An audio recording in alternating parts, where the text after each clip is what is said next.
बिस्मिल्लाहिर्रहमानिर्रहीम अन इब्न उमर रज़ियल्लाहु तआला अन्हुमा क़ाल क़ाल रसूलुल्लाह सल्लल्लाहु तआला अलैहि वसल्लम ला यहलुबन्न अहदुम माशियत अहदिन इल्ला बिइज़्निह।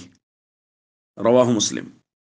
नबी करीम सल्लल्लाहु अलैहि वसल्लम ने इरशाद फरमाया, कोई शख्स किसी आदमी की इजाज़त के बगैर उसके जानवर का दूध न निकाले।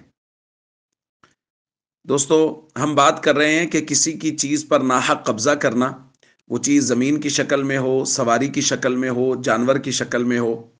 इसी तरह उसका नाजायज़ इस्तेमाल यानी बग़ैर इजाज़त के, बग़ैर मालिक से पूछे उसको इस्तेमाल करना, ये भी शरीयत की नज़र में नाजायज़ है और नापसंदीदा है। इसीलिए नबी करीम सल्लल्लाहु अलैहि वसल्लम यहाँ फरमा रहे हैं कि किसी के जानवर का बग़ैर उसकी इजाज़त के दूध निकालना जायज़ नहीं है।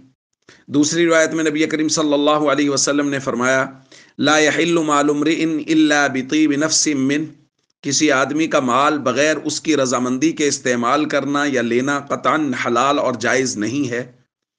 जबकि एक रिवायत में नबी करीम सल्लल्लाहु अलैहि वसल्लम ने इरशाद फरमाया, अलल यदी मा अखदत हत्ता तुअद्दिया, कि हाथ पर वाजिब है जो उसने लिया है, यानी बगैर इजाज़त के या नाहक किसी चीज़ पर कब्ज़ा किया है या बगैर इजाज़त के उसको इस्तेमाल कर रहा है, उसको चाहिए कि वो फ़ौरन उसको वापस करे। तो ये सारी रिवायात हमें ये बता रही हैं कि जब तक मालिक की इजाज़त ना हो, उसकी रज़ामंदी ना हो, उसकी खुशी ना हो, ना किसी की चीज़ को इस्तेमाल करना जायज़ है, ना किसी की चीज़ पर कब्ज़ा करना जायज़ है।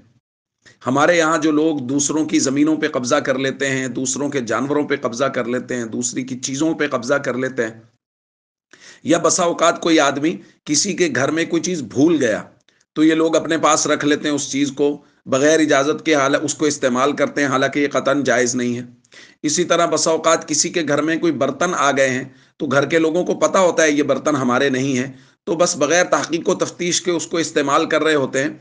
हालांकि चाहिए ये कि एक आध दिन देखें कि ये हमारे बर्तन नहीं है और हमारे घर में आ गए हैं, तो मालूमात करें कि ये किसके बर्तन हैं जो हमारे घर में आए हैं, और पता होता है आम तौर पे कि कहाँ से आते हैं बर्तन हमारे घर में।